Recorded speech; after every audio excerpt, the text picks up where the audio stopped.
Hello and नमस्कार।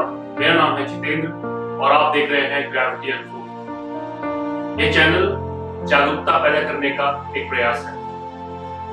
हम अपने ग्रह को नष्ट कर रहे हैं। हम अपनी पीढ़ी के भविष्य को नष्ट कर रहे हैं। न केवल इस पीढ़ी बल्कि हमारी आने वाली पीढ़ी भी। हमने जंगल काट दिए, हमने हर जगह प्लास्टिक फेंक दिया है, हमने नदियों को नालों में तब्दील कर दिया है, हम ग्लोबल वार्मिंग में सहयोग कर रहे हैं और ये सब सिर्फ हमारे अपने मुनाफे के लिए। तो आइए और बनिए हिस्सा ग्रेविटी अनफोल्ड का। किसी भी क्रांति के लिए आपको इसे अपने घर से शुरू करना होता है। तो आइए इस क्रांति को हम यहाँ से शुरू करें और इस दुनिया को एक बेहतर जगह बनाने की कोशिश करें। धरती के भीतर अक्षय ऊर्जा मौजूद है। इसके भीतर दबे खनिज लवण हमारी भलाई के लिए हैं, लेकिन स्वार्थ में अंधे होकर हम धरती का लगातार खनन कर रहे हैं, जिसके चलते धरती खोखली होती जा रही है।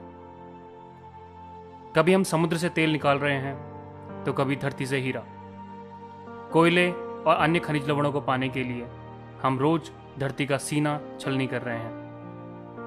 हम भूल गए हैं कि इन प्राकृतिक संसाधनों के चलते ही धरती उपजाऊ और हरियाली है। अगर इन रत्नों को पूरी तरह से निकाल लिया गया तो धरती बांझ हो जाएगी। इस तरह बड़ी तादाद में खनन होता रहा तो आने वाले सालों में समुद्र के भीतर तेल की एक बूंद तक नहीं मिलेगी। खनिज लवण की बात की जाए तो लगातार खनन से इनकी भी कमी होने वाली है, जबकि ये जग जाहिर है कि धरती के उपजाऊपन को बनाए रखने में इन खनिज और लवणों का कितना योगदान है। दूसरी खास बात यह है कि लगातार खनिज लवण निकालकर हम आने वाली पीढ़ी के लिए धरती के भीतर कुछ नहीं छोड़ेंगे। तो चलिए बात करते हैं पहले मुद्दे की, पहले टॉपिक की, जो कि है वायु प्रदूषण। वो दिन दूर नहीं जब स्वच्छ और ताजी सांस के लिए हमें टैक्स देना पड़े। दुनिया भर की हवा प्रदूषित होती जा रही है। चीन का ही उदाहरण ले लीजिए। यहाँ हर समय एक मटमैली सी धुंध छाई रहती है। सांस लेने के लिए ताजी हवा तक मुहैया नहीं है। हालात ये हैं कि चीन में कंपनियां फ्रेश एयर के नाम पर लोगों को डिब्बा बंद ताजी हवा बेच रही है। पैसे वाले लोग और विदेशी पर्यटक बोतल में पैक इस ताजी हवा को भारी दाम चुकाकर खरीद रहे हैं, लेकिन बाकी जनता का क्या होगा? ये सवाल ज्यों का त्यों है। चीन का वायु प्रदूषण दुनिया के बाकी देशों की तुलना में कई गुना ज़्यादा है। दरअसल विश्व स्वास्थ्य संगठन के मुताबिक चीन की राजधानी बीजिंग में वायु प्रदूषण का स्तर सामान्य से 5 गुना ज़्यादा है। पिछले साल 12 जनवरी को बीजिंग में वायु प्रदूषण 755 pAm था,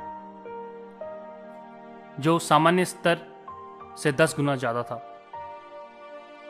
विश्व के सबसे ज़्यादा वायु प्रदूषित शहरों में ईरान का अवहाज शहर पहले नंबर पर है। इस लिस्ट में दिल्ली के अलावा कानपुर और लुधियाना भी हैं, जबकि पाकिस्तान के क्वेटा और पेशावर जैसे शहरों को इस लिस्ट में शामिल किया गया है। कटते पेड़ और घटती हरियाली, किस तरह से हम इन पेड़ों का शोषण कर रहे हैं, यह जानते हुए भी कि पेड़ हमारी जिंदगी का एक अहम हिस्सा है और इनसे निकलने वाली ऑक्सीजन से ही हमारी सांसें चलती हैं। हम अंधे होकर पेड़ काट रहे हैं, जंगल कम हो रहे हैं और उनके बदले उग रहे हैं कंक्रीट के जंगल। बढ़ती आबादी को खपाने के लिए जंगल, खेत खलिहान खत्म हो रहे हैं। जंगलों के कटने से एक तरफ वातावरण में कार्बन डाइऑक्साइड बढ़ रही है, वहीं दूसरी ओर मिट्टी का कटाव भी तेजी से हो रहा है। ग्रीन पीस और वर्ल्ड रिसोर्सेज इंस्टीट्यूट की तरफ से कराए गए सर्वे के अनुसार पिछले 5 दशक में अमेज़न के जंगल 17% कम हो चुके हैं।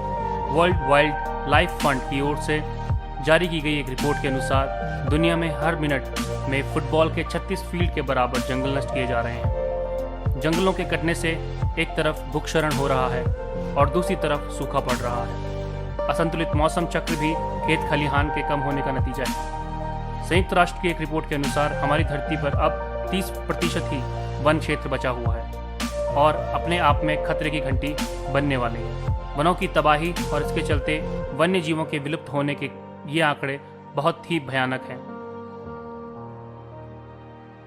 चलिए बात करते हैं अगली टॉपिक की, जो कि है पिघलते ग्लेशियर। दरअसल ग्लोबल वार्मिंग का असर ग्लेशियरों पर भी पड़ा है और मौसम में संतुलन पैदा करने वाले ये ग्लेशियर पिघलते जा रहे हैं। इससे समुद्र के स्तर में इजाफा हो रहा है और दुनिया रोज रोज समुद्री तूफानों और सुनामियों को झेलने के लिए अभिशप्त हो रही है। नासा के मुताबिक उत्तरी और दक्षिणी ध्रुवों पर बर्फ पिघलने की रफ्तार प्रति दशक 9% हो चुकी है। इतना ही नहीं, आर्कटिक में बर्फ की मोटाई पिछले 50 सालों में 40% तक कम हो चुकी है। National snow and ice data centre की रिपोर्ट के मुताबिक विश्व के सर्वाधिक बर्फीले क्षेत्र यानी नॉर्वे, डेनमार्क, स्वीडन में पिछले 3 दशक में 20% से भी ज्यादा बर्फ गायब हो चुकी है। US centre for atmospheric research के वैज्ञानिकों ने चेतावनी दी है कि अगर ग्लोबल वार्मिंग का यही दौर रहा तो 2040 तक आर्कटिक की बर्फ पूरी तरह गायब हो जाएगी। अगर हम देखें अगले टॉपिक की तरफ तो ये भी बहुत ही भयावह विषय है, जो कि है खत्म होती नदियां। अंतर्राष्ट्रीय स्तर पर चल रही बहस के मुताबिक अगला विश्व युद्ध पेयजल के लिए होगा। इस बात की बानगी कम हो रही पेयजल और दूषित होती नदियां जो गंदे नालों में तब्दील होती जा रही हैं। मानव जाति के लिए स्वच्छ पेयजल का सबसे अच्छा स्रोत माने जाने वाली नदियों को इंसान ने खत्म कर डाला है। इनमें कूड़ा कचरा डालकर बांध बनाकर इन्हें तबाह किया जा रहा है। हिमालय के हिमनदों से दक्षिण एशिया के कई देशों को पेयजल मिल रहा है और वैज्ञानिकों ने इन हिमनदों को 2050 तक गायब होने की सूची में रखा है। अपने ही देश का उदाहरण ले लीजिए। गंगा, यमुना, गंगोत्री, यमुनोत्री का पानी पीने लायक नहीं रहा। नदी किनारे बसे कारखानों का रासायनिक कचरा इन्हीं में बहाया जा रहा है। सड़ी गली लाशें तक इन नदियों में बहाई जा रही हैं। नदियों का जल इतना गंदा हो चुका है कि ये नालों में तब्दील होती जा रही हैं। एक सर्वेक्षण के मुताबिक 1948 से लेकर 2005 तक विश्व की 925 बड़ी नदियां सूख चुकी हैं। इससे पेयजल की भयंकर कमी हुई है और बड़ी जनसंख्या वाले देशों में पेयजल की भयंकर कमी हो रही है और पानी को लेकर राज्यों में तनाव बढ़ रहा है। चलिए बात करते हैं अगले विषय की, जो कि है बढ़ता प्लास्टिक और इलेक्ट्रॉनिक कचरा।